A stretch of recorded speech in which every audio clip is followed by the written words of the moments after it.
What's up, guys? In this video, we're going to talk about all the crazy things that happened in our Colombia trip. Real quick, we have a special guest, Josh, here in Vegas. He is a fitness coach and also talks a lot about dating as well. But real quick, we want to make a announcement on our upcoming trip, which is in the Philippines. So that's going to be at the end of September. And if you guys want to learn more, there's a link down below. You guys can fill the survey out, jump on a call. We're super excited for the Philippines trip. But in this video, we wanted to go over some stories of what happened in Colombia. So a lot happened in our 2-week immersion.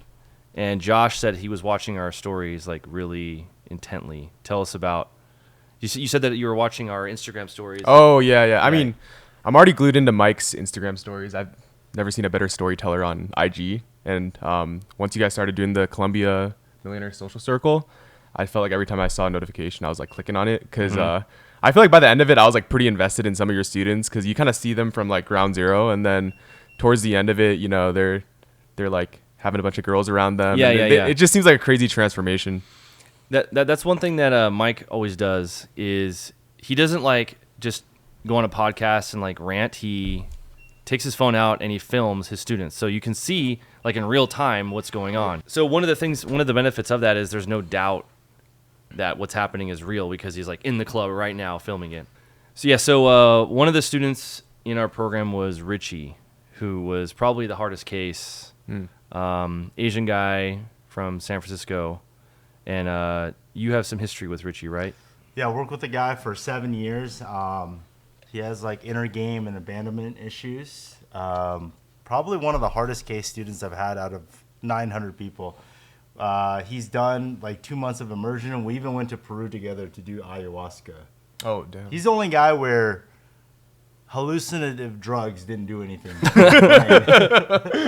Mind-altering substances. So, you know, when we drank ayahuasca, everybody is like, connecting with each other. Everybody's like, in love, at peace with the world. And he's like, I don't feel anything. Oh, no.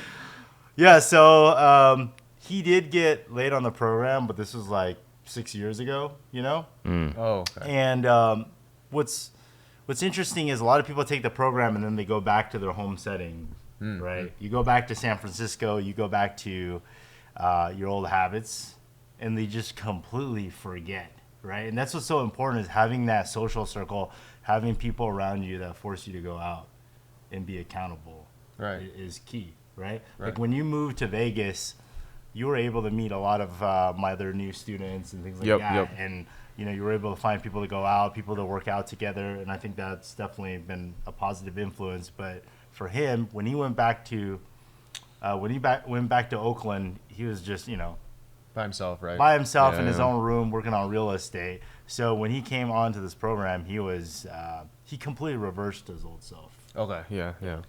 Yeah, when I first met him, I was like, this guy's so negative. But then he told us about his like 5-year dry spell. 5 years? Yeah, 5 years. Are you serious? And so when I hear about these guys have these dry spells, I like want to like break it so bad, Even with Paul, who's a student of ours, like he has a 5-year, and I'm like, dude, it's my mission to like break that. Yeah. So so we put a lot of attention into Richie, and we even took him to the barbershop. We paid for his haircut, and we took him to the mall, and then we like had him get new clothes. We had my assistant help him. like we basically like we're like It's like a full makeover basically. Yeah. And I even ran ads on his behalf. We took his photos, we edited his photos, we delivered his photos, we posted his photos, and I even like took his phone and like helped him text girls and like arrange dates. And so as things are progressing, Richie, of course he's just like so like he kind of drags his feet, Right. And things start heating up on the second week when we have our big limo party. I saw that, yeah. And so that was when we're like, Richie, dude, this is game time, bro. Like you gotta like get aggressive. And I was telling him like, look, man, you're gonna leave the country. Like this is your opportunity to try stuff. And so we did the limo thing. He had a great time. I'm sure you saw the videos of like him like on the roof with like all the girls and stuff. And the crazy story that we're gonna tell is like basically when all the girls came over, Richie's sitting there with this black girl that he liked, and she's like sitting on his lap, and I'm like, Richie, like, take her to your room now, and he's like, no, I don't know, what do I do? I'm like, show her the props that I bought you, because a part of the program is I had a presentation on the power of props, followed by us giving them all the props that I say you need, you know? So these props are things like an Alexa, a light, you know, little like, you know, little bunny ears and funny little items.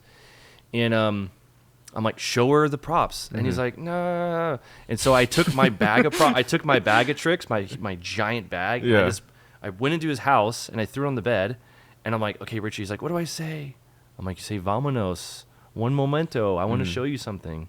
Yeah. So then he goes, and I'm like, do it now. I'm like yelling at him. And then the girl's like on the bed, and I go, look. And then she goes, oh. And then she starts opening it, and it starts working. Right, which is right, basically, right. you know, she's like all these little chokers and all this stuff. And I mean, I'll pull up the photo. I don't know if you could pull up the photos. We can't show them to YouTube. We'll add the B-roll. Yeah. Okay. So I'm like, I give Richie the spanker, and he starts spanking her, and the girl's like so like receptive Right. to what's happening, and Richie's like, he keeps thinking nothing's gonna happen, and so I can see it in her eyes that she's having a good time. She's like, look, like I consent, you know, like Yeah. and She's about it. and so I'm like, I like leave, and then I'm like kind of peeking through the door, and then Richie just like sits there. I'm like, dude, and I open the door. I'm like, Richie, look how beautiful she is. And then she's like, what is this? Like, because the girl was like, what's going on? Like, Yeah, why do yeah. you keep entering? Yeah. And I go on Google Translate, and I go, he's really shy because he's never seen black boobies. And she goes, really? And then she just goes, takes off her top, Wow. you know? And then that's when hilarious. Richie's like, and I take Richie's hand and I put on the boobs. Yeah. And then I take my camera. I'm like, is it okay? She's like, yeah, it's okay. And then that's when that clip that you saw where he's like, what is this? And he's like, then I take his face and I push it into the boobs. Right. And then I just push him on that, and then I shut the door. Uh-huh. And so then the next morning he's like, yeah, my dry spell is over. You know? But yeah, I mean, obviously I'll show you the videos and all that privately, but you know what's funny is like I live with someone else who also like follows you guys, and I remember when you posted this one story that was like going from, you know, like old Richie to new Richie, and it was like this like transformation. Yeah. And then I ran into like my roommate, and we're like, yo, did you see Richie? Like, because like he knows Richie as well, and like we both know how he is. 'Cause I've met him before, and like he's all like, I don't know why it's just so funny like seeing him in that limo, like Yeah. like you can't help but like chuckle and like laugh at it, you know, like in a good way, like in Yeah. a supportive way. Like we're happy that he's like getting success and everything, but Well, according to Tim, who was another student, after, you know, he got laid, I guess him and Tim talked, and he's like, I wish I was applying what they told me to do like 4 days ago, or like the first week, because Right.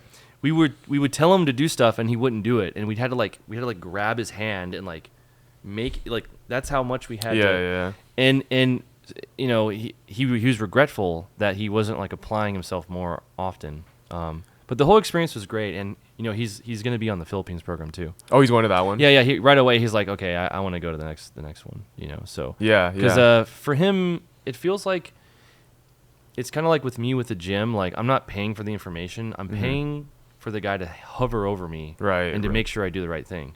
That's kind of what he's wanting, I feel. You know. Yeah. Accountability is huge. I mean, Yeah. the stuff that we're telling people to do, they're not technically that hard. It's not like PhD in mathematics. Right? It's like, you know, respond to every girl. It's like message every girl. Like the first week, he wasn't even messaging the girls, right? So when people watch this stuff, they don't understand what somebody with like bad inner game or bad mindset is like, right? So on the outside, it's like, oh yeah, it's so easy. Why don't you just do this? Why don't you just apply the stuff that you watch on YouTube for free? Same thing with fitness, right? Yeah. Yeah. Like everything that you need to know to get a six pack is on the internet. So Yeah. why don't people? Why doesn't everyone have a Yeah. Why doesn't everybody have a six pack? Why do personal trainers exist? Is because people lack the accountability. But if we weren't there every step of the way, Richie getting laid would not have happened, right? Oh, yeah. We forced him to send all those messages. The days leading up to the limo event, we hovered over him, made sure he messaged every single girl on his Instagram, right? Yeah, Mike even took away his driver's license and said, "You can't get this back unless you show me that you've DM'd at least 10 girls." Yeah. And like he's like, "Oh, okay." And he starts doing it, and like Yeah. but And I think it's one of those things where he wants that result. It's not like he's like doesn't want to do it. I just think he needs your guys' like push to do it, right? Pushing is everything because there's so much resistance to doing it on his own. Yeah, right? yeah. And also the day of, thank God we had another advanced student who's Andrew, amazing guy. He always contributes to the event. He grabbed alcohol, so Richie kind of like tagged along to get alcohol for the party to kind of like lubricate everything. Right. At the actual club, there were two girls. The white girl he wasn't as much into. He wanted to approach the black girl. I actually had to use Google Translate, show the black girl, like, hey, do you like Asian guys? She's like, yes. I grabbed her and brought them together. Yeah, right? yeah. So a big part of coaching is, for example, if you're doing this on your own, there's a lot of, I won't say choke points, but critical moments, right? Right. And if you don't step up, there's critical moments that are time sensitive, right? So, for example, you meet a girl, you have X amount of minutes or seconds to like do the approach. You have X amount of seconds to get her away from her friends. You have X amount of seconds to go for the pull, and then back at the place, you have X amount of time frame to get her back to your bedroom. Right. These are all very time sensitive, and these windows open, and they could potentially close. Right. So as a coach, you have to like force, like, hey, you got to tell them like this is it. You got to do this right now. So I think he was able to get laid, but it still required a lot of help. Right.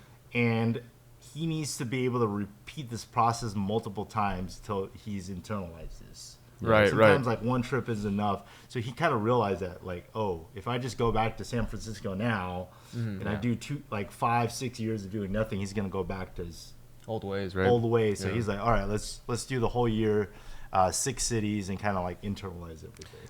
Right. yeah, like urgency and like time sensitivity is the biggest wake up call.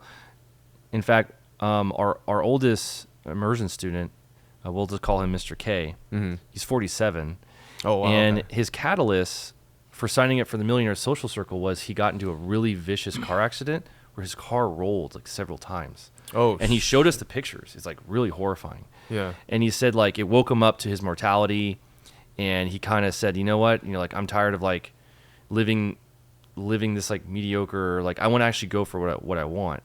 And one of the things that he wanted was to have like a really crazy dating life. He has all these really interesting intimacy goals that he's always wanted. He's always wanted to, I don't want to get too graphic, but he's always like wanted to like reach his maximum like sexual experience level, I guess, if that's a way of saying it. Right. So that woke him up, and that's why he signed up. And he was actually our first student, and he bought the world tour like before there was a website. Oh wow. Like that's how. And he's another one that has a crazy story. He went to Cali, Colombia 2 weeks or 3 weeks before the program started. Okay. And he said for the first 2.5 weeks he had nothing, no dates, nothing like at all. And he was on the apps and everything. He was on the apps. Okay. He was on all the stuff. And I went to Cali, Colombia, maybe a week ahead of the program. And so he got an opportunity to get one-on-one time with me. And so I go, look, man, the program hasn't started, but like, what's going on with it? Show me your phone. Show me what's going on. And immediately I could tell, like, oh my God, dude, so many mistakes that were so easy to fix. So, his profile photo was a stop sign. It wasn't him, for example. wait, really? Yeah, his WhatsApp photo was a stop sign. Like, what the fuck are you communicating? Yeah. And I go, dude, when a girl's going through WhatsApp, she sees a menu of faces, and like you need to stand out. Like you need to be you. You can't be a stop sign. And his text game was really bad. He wasn't inviting girls to like. There's so many things that were so easy. So I immediately just said, okay, here's some examples of what I do. Here's what you need to stop doing. Right. And then his problem flipped. Went from 0, then he got 10 dates after the advice. Oh, wow. But now his new problem was none of them want to come home with me. Okay. And so, again, let's see the phone. And immediately I could identify the mistake he was making. And then his next problem was like, okay, I'm sleeping with girls now, but like he wanted to like keep going. And the program had started at this point. So now the presentations began, and the guys, dude, he applied everything. Oh, wow. He's easily our best student, if best being defined as like he does every single thing we say without like skipping a beat. Okay. And within the first like 9 days of the program, he had his first threesome.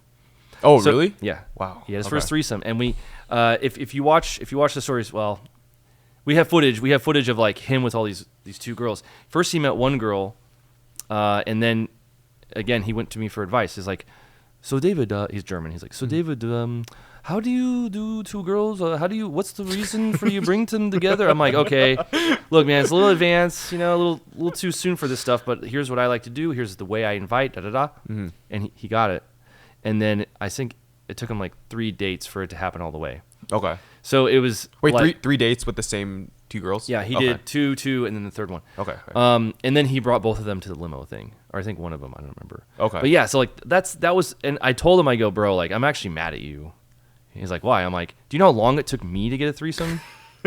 Like, what the, you know what I mean? Yeah. Like, yeah. and I'm like a young strapping lad, like, and you're like, I'm like, you got to fast forward what it took me like 8 years to figure out, but he'll be going to the Philippines too. Any other stories about Mr. K? Yeah.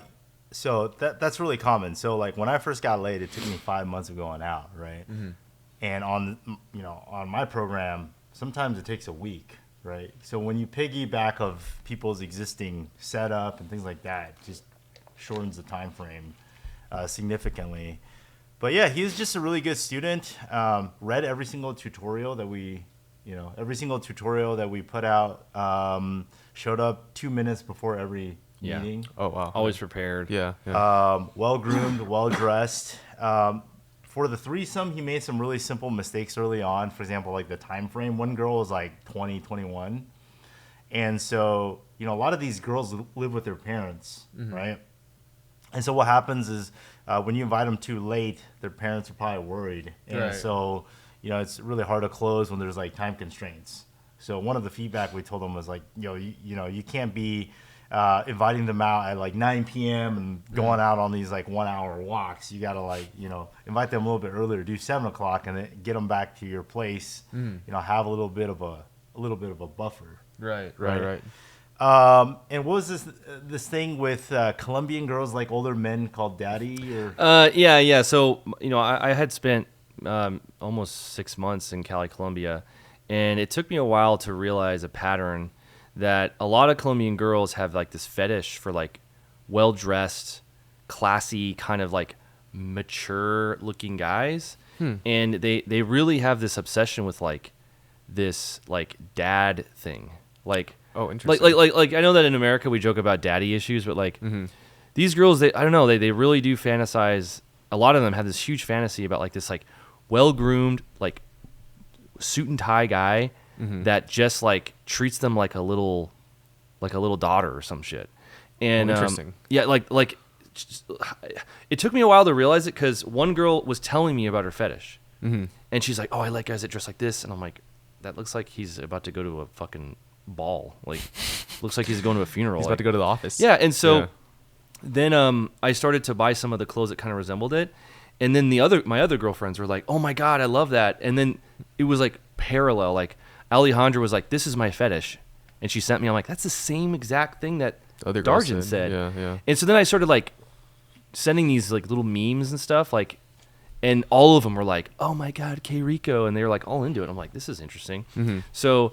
Interesting thing about Mr. K is he kind of already dresses a little bit like that, and like, we revealed that to him, and like, it's one of those things that you can't really like discover unless you've been to a place for a long time. And that's one of the things about the program is every country we go to is a place that I'm familiar with, or I will front run ahead of the program, so that way I can do all the like hard work. Right. And all the students get, we joke that I'm like Moses. I part the Red Sea for everybody, and they all just walk through. Yeah. So like they don't have to spend 4 weeks realizing what part of the city is dangerous, because I will do it. They don't have to spend 3 months realizing that this culturally relevant piece of information is offensive or not, because I'll do it. Right. So everyone just gets this red carpet where they just like, okay, here's the stuff, and then everyone just they just kind of like land. Yeah. But in Colombia, the whole daddy thing is really like they all are. I don't think I've ever met a girl who was like not like at least mildly turned on by this like I don't know, this dad figure. So is it like, do you think if someone just like dressed in a suit and like walked around and hit on girls, like it'd work, or do you have to kind of have like a normal like you're kind of like a cool guy, and then it's like you put the suit on one day and it's like a surprise kind of thing? What I found is what they like this like well dressed, well groomed, put together guy who's dominant and just takes care of them. And that doesn't mean like financially, that just means takes care of business. Like be here at this time. I'll pay for the Uber. And like literally like treats them like, and they just like fall into it. They're just like, oh my God, yes, please. And so as I slowly developed the Harem Quest, I started to really fulfill this role to almost a cartoon level. Like a part of the punishments for being late was being spanked. Yeah. And I showed them. I even made GIFs on WhatsApp of me spanking girls, and dude, they just melt. That they just can't believe they found me. It's like it's so funny. And here I am in my head. I'm like, I'm not really this person. Like I'm like faking it. Like I'm like, yes, I will spank you. It's ironic because it's like you're like the accountant. They're like so obsessed with like the accountant. A 9-to-5 job, dresses up in the suit, is like on time for everything. Pays the bill, and then. Well, it's funny though. I walk around in Vegas and I realize like if you dress that way, you would actually just look like you work at the mall. Like like if you see a guy like in a suit and tie, you just think, oh, like he's a kiosk guy. It's like the irony is like the like crazy shirt and the shorts. That's actually like the rich baller guy. Like it's almost opposite. I don't know. Exactly. Yeah, that's exactly what that reminded me of. Yeah, I think it's good for students that are older, right? Because a lot of our students are older, have businesses, or financially free, and now they have extra time to travel. We've been getting a lot of guys that are recently divorced or going through like a period of time where they just want to explore life. They've been trapped in a relationship for 5 to 10 years. So we've had a lot of guys in their 40s wanting to do this program, which is perfect, right? Yeah. Mr. K, he's almost 50, and he's going out with girls that are 20 years old. So 2.5 times younger, which is amazing. Yeah, right? yeah. Oh yeah, we've had some of our shit get stolen. Definitely something you have to watch out. Richie had really his bizarre. Richie had his water pick. Yeah, like the stolen. Dental tool. Andrew had his phone stolen. Okay. Not Andrew. Drew. Sean Sean had his phone stolen. And we had another student have a dildo stolen. Yeah. What's funny is when girls steal dildos, they never steal the charger. And the irony is the charger is impossible to find. Right. Like they all have these really like needle. Yeah. So Yeah, it's like okay, enjoy your like 1 hour of vibrating, I guess.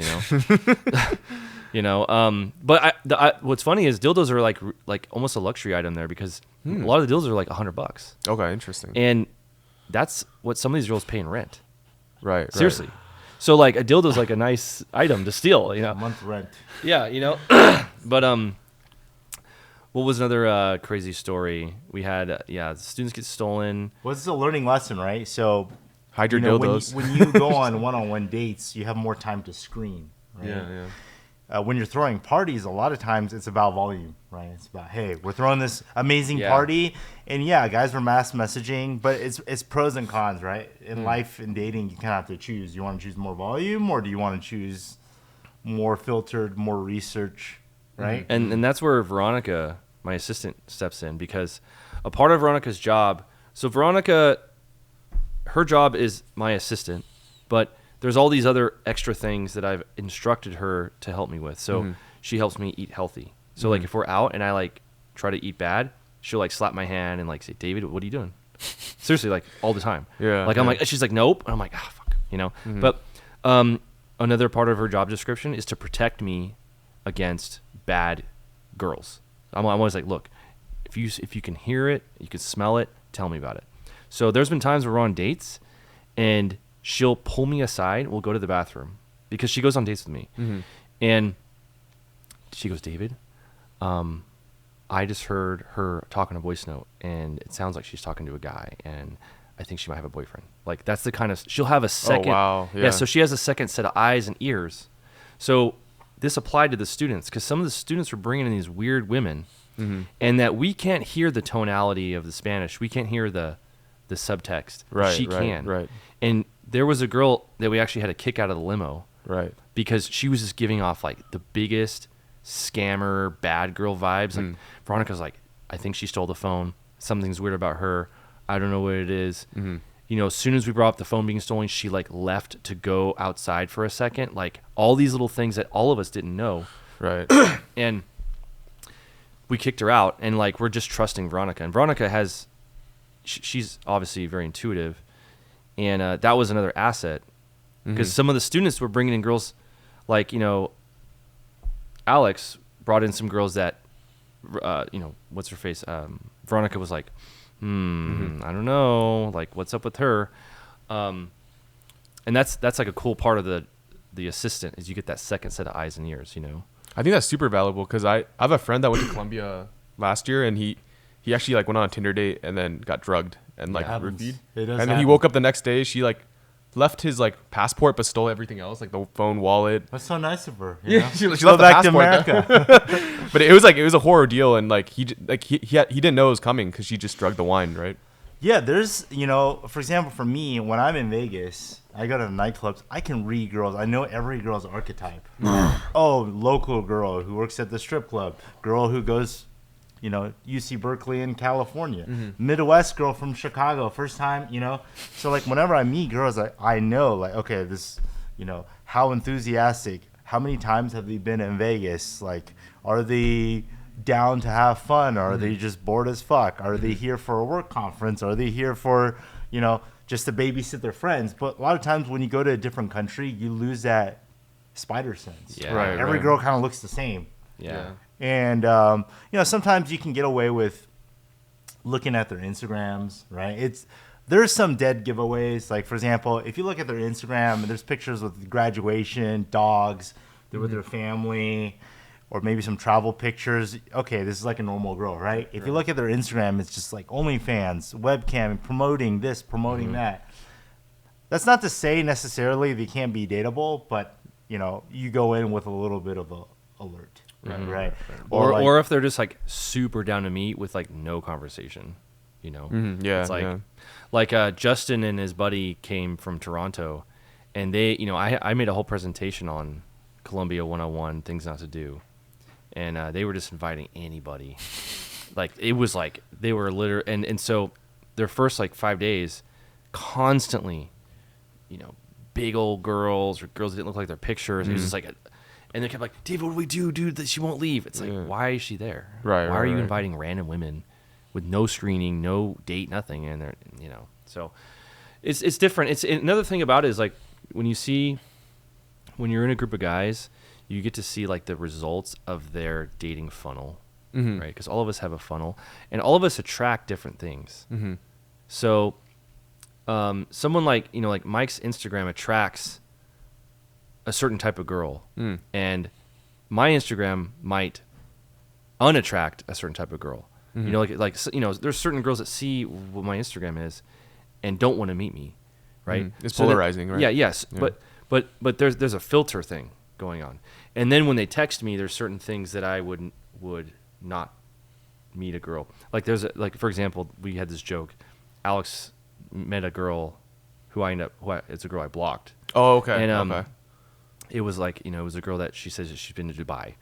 And so, you know, anytime if I'm ever meeting a girl that's from a third world country and I can see that she's going to Dubai, I Well, why is she going to Dubai? Right? That's what I'm saying. Yeah, It's yeah. like I just don't do it. You know. She's not worth it. Yeah. But like you get to see the funnel because everyone has their filtering process, and so you get to see like what are the consequences of no screening and no funnel, like no choke point at all, which was kind of like Justin and his buddy, just like anything, you know. And then you just go down and it's all these big women, and they're all like no one's friends with each other, and it's like. But to keep in mind, Justin, he's a promoter. Yeah. You know? He probably gets paid by bringing. You know, he gets a dollar amount per head. Yeah. So, to him, it may not be good to filter so many girls. Yeah. Right. Yeah. So now, over years of doing it his way, you know, he's just for him, volume is the best thing. As many girls as possible to an event, right? Yeah. For you, you're very peculiar about certain things. You don't tolerate certain BS. Yeah. Right. So what you do is you have your funnel as large as possible, and you have a very tight selection choke point. So I'm where you heavily filter out girls. So I screen for cooperation, bisexuality, being on time, like all these little things. And so one of the most fascinating things is when I had all my girls together in harmony, and then other guys brought their girls because everyone was like, apparently some of the girls were like incredibly weirded out by it. They're like, why is all these girls kissing that one guy? And like they're like I don't understand. And like they're like so like weirded out. And all the girls are like they're in their bubble of like niceness, right? Because they all know each other. They all know me. We have a huge history, and because everyone is cooperative and like they all are the same because they survived the gauntlet of my blocking. So you know what I mean? And so so like Veronica, it was funny because Veronica, she was like, when we were in the limo, she was like, girls, pose for this photo, pose for the photo. And all the Bond girls, because that's what my girls are called. Bond that's what they're called. Okay. The Bond girls are all like just bing, yes. And then all Synchronized the quarter turn to non-Bond the girls were right. like, Yeah. again. And it's so funny because Veronica was like, yeah, like those girls were just like giving me all this attitude. And your girls were just like, yes, anything. That's so interesting. You know? Yeah. And it's incredibly very fascinating, interesting, like yeah. as a sociological like study. Right, you know, right. You know, but and all the girls that Mike met were like super wholesome and super nice and super sweet, you know. But all of them didn't like me. All like one of the girls that he had over, I was like, "Do you have Instagram?" She's like, "No." And then I like Somebody found out. Anyways. and then one of my girls added her, and I left a comment under her photo. I'm like, Yeah, the next morning I took that picture. She uploaded it, and then I see David next day commenting. I'm like, I didn't even know her Instagram for the next day. I'm like, what the fuck? yeah, and he's like sees my comment, and because I was like lol, or I put like nice or like a heart or something. Yeah. Like no Instagram, fascinating. But yeah, it's cool, you know. Interesting. But what's next story? Oh, Tim. So Tim was another funny story. So Tim is a friend of mine. He's a friend I've known since 2012, and you know, Tim has grown throughout the years, and he's sorry. So Tim is a friend of mine. I've known him since 2012, and you know, him and I have spent tons of time together. And Tim finally has decided to take control over his life because, you know, he's struggled with impulse and bad food, and he struggled with, you know, his dating life hasn't been the best. So he, for the past, I guess, year and a half, has been really trying to tackle it. And, you know, Tim has done well with his investments, so he's been trying to reinvest in himself. And he apparently paid a dating coach in Mexico, day game guy, spent a couple $1,000s on him, and was doing day game, and I guess he just was basically just collecting numbers and then never going on dates with anybody. He reconnected with me because he saw me on a podcast talking about the Harem Quest. And he messaged me. He's like, "Hey man, it's been a couple years, you know, but dude, your Harem Quest thing is really interesting."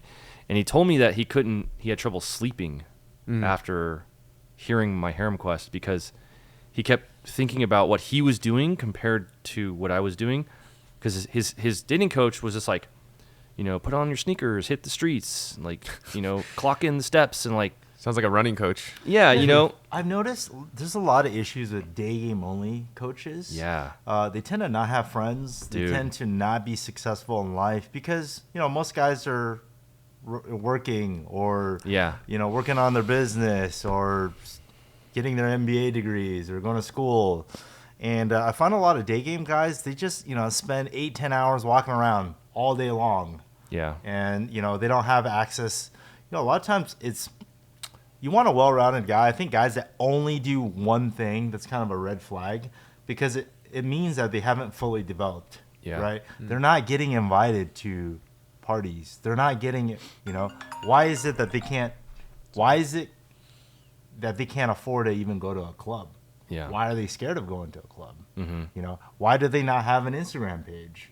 So, so Tim saw my stuff and said I'm having trouble sleeping because I'm thinking like, am I doing the right thing? Like, I'm like running around and then I'm watching you, and it's like, and so he jumped on the call with us. He signed up for the Millionaire Social Circle, and he goes on the program, and he meets up with me, and we haven't seen each other for years. And I'm like, look, man, you're a little early, so let's start.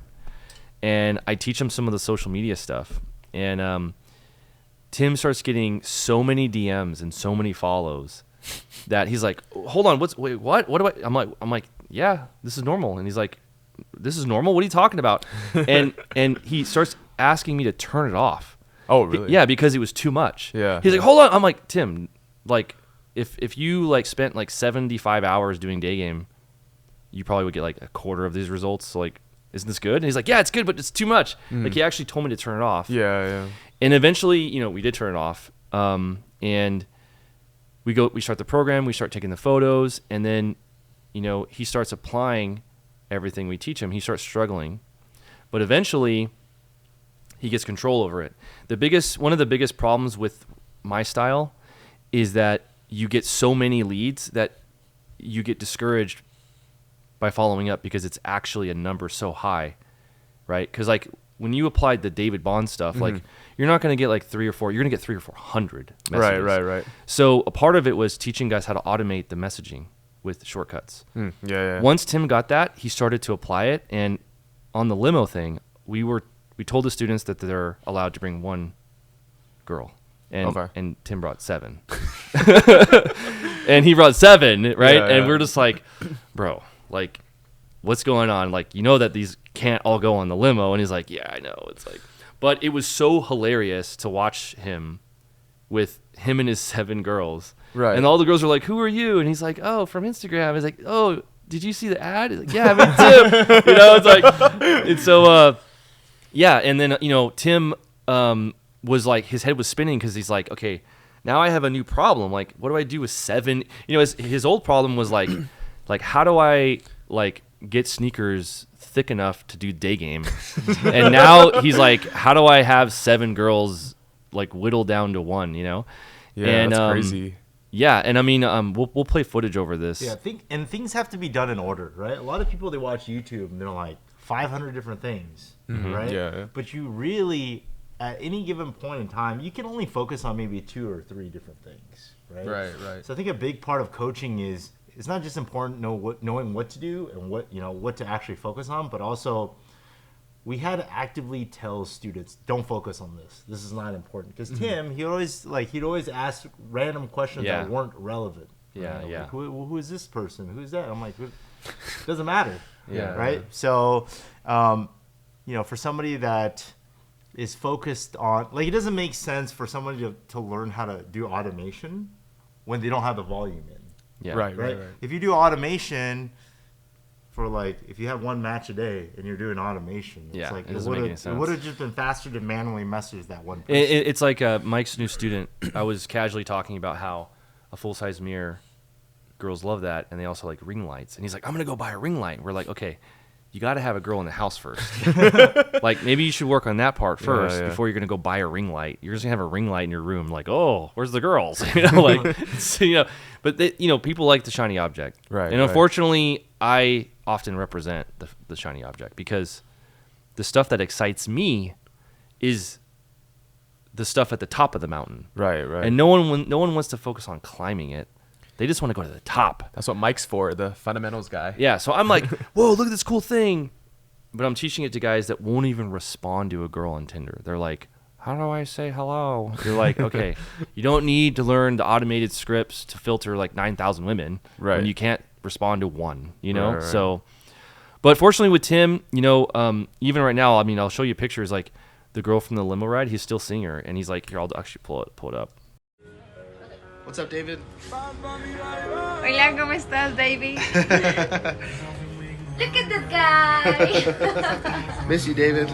See you soon. One question I had was, how'd you guys choose Cali? Because I actually have never heard of that city before, and I've heard of like Medellin and Bogota. Bogota. Oh, Bogota, yeah.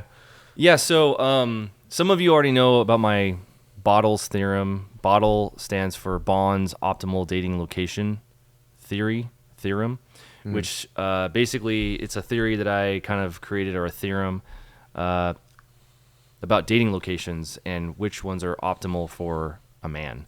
And one of them, you know, a part of Bottle's theorem is that places that are lived in but not visited are best. So Medellin is highly visited, whereas a place like Cali is not visited at all. And, you know, I don't want to go into the details about why that is, but we actually have a funny example of why we picked Cali over Medellin. First, you know, Cali is a beautiful city. It's no tourists. It's a little boring, but that's actually an asset. When you're dealing with a dating culture or dating situation, it's really a game of attention. It's really a game of fun levels, right? So like if you wanted to run an ad, a marketing campaign in a highly competitive market, it's going to be more expensive. It's going to be harder to compete because it's like saturated, right? Well, when you go to places that are like boring, that no one goes to, it's true, it is boring. But a side effect of a boring place is that the girls are way more likely to meet up with you because there's less things competing For the attention. of the women, right? So if you go to a place that's traditionally like boring and no one goes there, it tends to be a great place to date. And so Medellin versus Cali is actually a really great example because we went to Cali. All the students had a great time. Everything was awesome. And two of our friends wanted to go to Medellin because they're like, dude, we keep hearing that They're Medellin. advanced guys. These guys have over 500 ladies. Yeah. These were non-students. These were like friends. Advanced. Okay, yeah. So they were like, yo, we're going to check out Medellin. Everyone says the girls are hotter. There's so many more friends of ours that are there. Mm-hmm. So they go, and one of them just got back today. Okay. And the first thing, we're like, dude, how was Medellin? And he's like, man, you were right, bro. And I'm like, what do you mean? So basically, our boys went to this like epic mansion party, right? Okay. We saw it on Instagram. Yeah. And it looked really fun. The girls were hotter, and it was really cool. But every single girl asked for money. Every single girl was doing cocaine.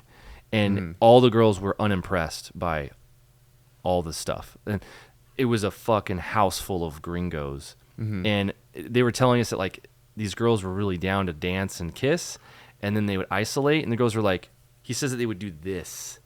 Like, what do I? Wait, really? Yeah, you can ask him. He's like, they would do this, and they're like, damn, like brutal, and they'd go back out, and all the guys, keep in mind, these are good-looking guys, Right.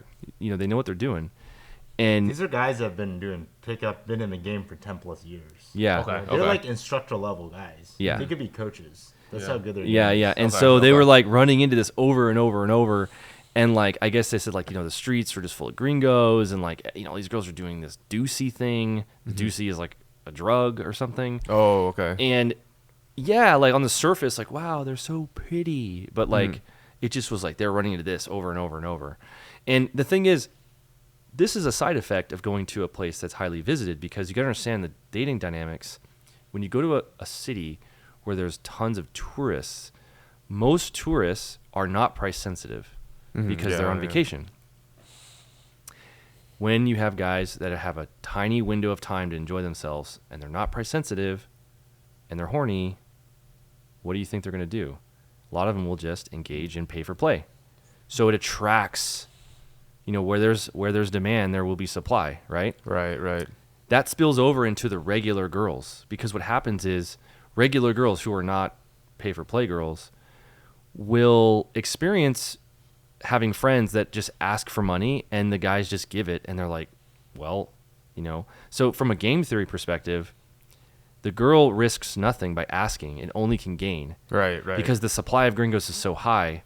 Whereas if you go to a place where the supply is low, then the game theory is opposite. Yeah. So a lot of girls are, like in Cali, they're scared Right. to even like look like they would ask for money, because they might scare you away because you're the only fucking guy in town. They have like scarcity, right? Exactly. Versus abundance. It's the opposite. Yeah. Is that the girls are so, they're so appreciative that they found you, because they're in a boring place and you're providing the fun and you're a unique person that has your shit together, that they're scared. They're like, no, like they don't, so it's from the game theory, it's so funny because you go there, they're hotter, but all of them are asking for money because there's no consequence to saying no, because you're replaceable.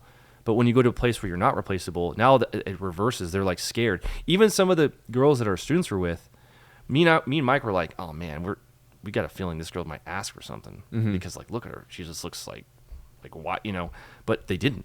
We're like, no one, I don't think a single person experienced that except for like one of the advanced guys ran into a girl that was asking for money. Okay, so a student didn't run into that problem. We're very against that. We're very much against any sort of pay for play. The only thing we're okay with is like transportation and food.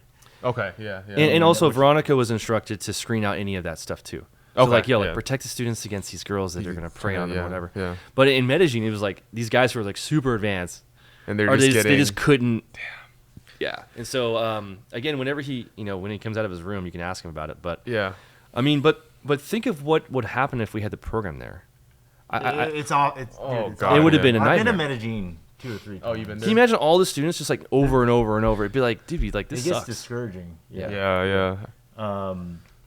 Let's see here. Yeah, I would say there's probably 20 times more people that go to Medellin than Cali. Yeah. Easily. Nobody. Oh, really? Easily. Nobody goes. Nobody goes to Cali.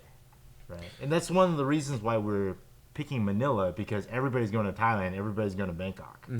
Not that many people's going to Manila, and it has 15 million people. So it's got perfect 7 times more people than Cali, Colombia. And the girls are friendly. Right. And they speak English. It's funny, is like Filipino girls are probably the nicest girls out there. Whenever I find a hard student, like a difficult one, I'm just praying that I find a Filipino girl. Yeah. They're just like, they're nice, they're warm, they're not judgmental, and they're down to have fun. Just super friendly. Go to places afterwards. Yeah.